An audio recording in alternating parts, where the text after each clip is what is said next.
The Lord be with you. A reading from the Holy Gospel according to Matthew. The Pharisees went off and plotted how they might entrap Jesus in speech.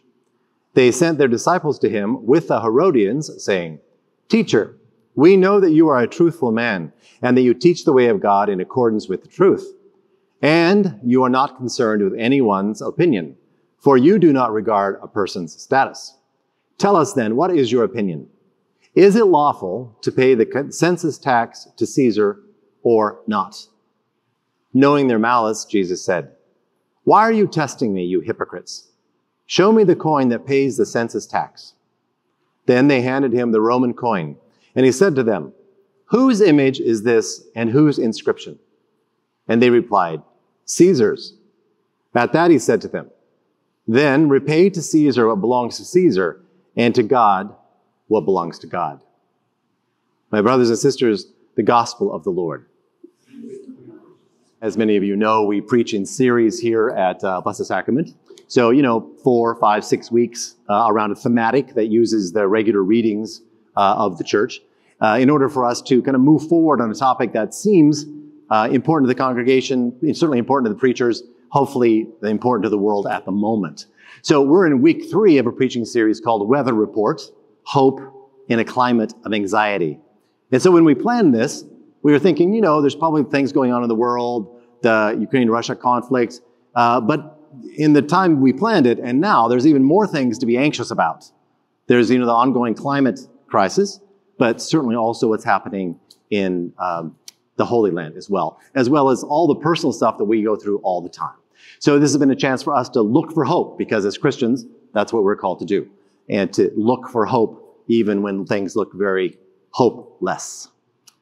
It's that time of year, and maybe you have had this experience that I've had, which is it's hard to know how to dress. You wake up, it's cool, you put on that hoodie or the sweater, and then you're off to your life, and then about 10 o'clock or 12 or noon, it's too dang hot, so you have to take off that stuff. You're not quite sure what to wear, when to wear it. And it's easy for us because we can just, take off a hoodie or a sweatshirt or a sweater, or we can just go somewhere where it's cooler, like we can go inside, or we can turn on the air conditioning again, or turn the fans back on just when you think we don't need them again, because we are able to do that. It's harder, of course, for animals when the climate changes. It's harder for a polar bear to take off the polar bear coat. It's much harder for salmon to try to figure out how to find cool water. Otherwise, they die or fail to reproduce. It's much harder. And it's even harder for plants when climate changes, right? It's really hard for a sequoia to just think, well, I guess I'll just move further up the mountain. I mean, they eventually do in generational cycles, but it takes a long time. Or a coral reef to try to figure out how to deal with water temperatures that are going up all the time. But human beings are different, of course, because we can move. We're adaptable. That's why there's so many of us, because we're adaptable. We can figure things out and live all over it. Temperate, tropical, Arctic. We can and do live everywhere all the time. And we move, right? But even climate change is affecting how people move. A lot of immigration that we experience right now is connected to change of climate, right? So people, their livelihood is going away because of change in climate, the way that they can grow things or not. So they're shoved out. They're looking for a place to actually live. We experience a lot of this pressure on our southern border from folks who could generally be understood as climate refugees. And just to cheer you up, this is only going to get worse, right? Only going to get worse. And we might want to think, well, thanks, Father, for really bringing the hope to the table. But we might be thinking, well, why can't the government do something about it? Why doesn't the government do something about it? The government is actually strong enough to do something. They should do something about it.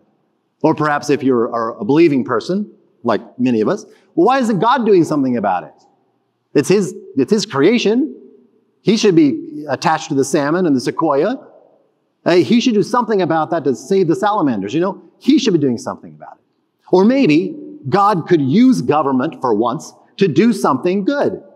Like God could use government to actually affect change.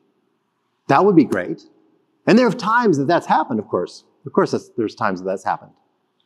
And one of them is in that first reading. If you have your missalette, you'll see in that first reading that we just heard, it probably zip by a lot of people. But in Isaiah, this is 5 centuries before Jesus. Isaiah is talking about Cyrus. Cyrus was king of the Persians, which is now Iran, king of the Persians, and he conquered Babylon, which is now Iraq. And when he conquered them, who was being held there had been for decades, but the Jewish people. And Cyrus released the Jewish people and sent them back to the Holy Land. And ever since then, the Jewish people have seen Cyrus as being used by God to save them.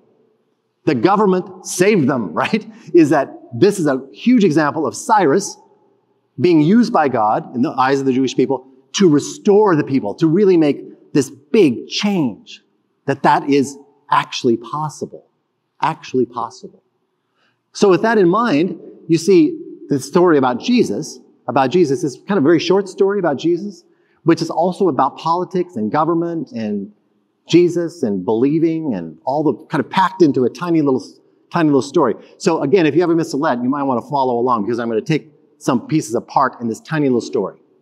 So it turns out that there are 2 groups of people that are going to try to trap Jesus. The Pharisees and the Herodians. It says they go together, the followers of the Pharisees and Herodians. And Herodians is not maybe a word you use a lot. But the Pharisees are the religious authorities, right? So the religious Jewish authorities. And the Herodians are Jewish, but they're really connected to the Roman occupiers, right? So that's the government, and these are the religious people. And they're trying to trap Jesus, trying to give him no way out with this crazy thing about, so they butter him up. They say, he's a great guy, he's truthful, all the rest. And then they say, okay, they ask a yes or no answer to a complicated question. They insist on a yes. Ever do that in argumentation? A really complicated question, but you insist on a yes or no to trap that person. So they say, is it lawful or not to pay the census tax? So if he says yes, then he's collaborating, and so boo. And if he says no, then he's a revolutionary, and that's wrong too. So they're trying to get him removed. Of course, it's Jesus, so good luck with that, right? So they ask him a yes or no question, and he doesn't answer it. He says, give me a coin, takes a coin, silver coin, and it's going to have like our coins today, it has the picture of the head of the government, right? In this case, Caesar. And he says, look at this coin. He said, okay, so give to Caesar what is Caesar's. Repay to Caesar what is Caesar's. Now, all of you that want to be revolutionary Christians, you just have to pause for a moment. Because Jesus is telling us, pay your taxes. Be a good citizen, even when you have doubts about your government. Because Jesus is in a time when they're being occupied by the Romans, for Pete's sake.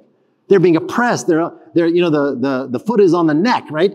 That they're being oppressed. And he says, pay your taxes. Now, it's important to see this, right? Because what happens to tax dollars, or denarii in this case, well, they go to fund the priorities of the government. They go to fund the priorities of the government. That's what happens. And in our system, when you pay taxes, and Jesus says you should pay taxes, it goes to fund the priorities of the government, which for federal, it's like entitlement programs, Medicare, Medicaid, defense, healthcare. For state taxes, it's almost always education, K through 12, as well as health and human services. So those are the priorities of the government. So that's where the tax goes. Okay, that's what he says. Then he says, and repay to God what is God's. Okay, so if they were able to identify what belongs to Caesar because the image of Caesar is stamped on those coins, then Jesus is saying that we all need to repay to God those things that are stamped with the image of God. And what and who is that, right? That's all of creation is stamped with the image of God. Human beings, all of creation, made in the image of God, right? That's because that's how God creates. He creates of himself. So to give to God what belongs to God.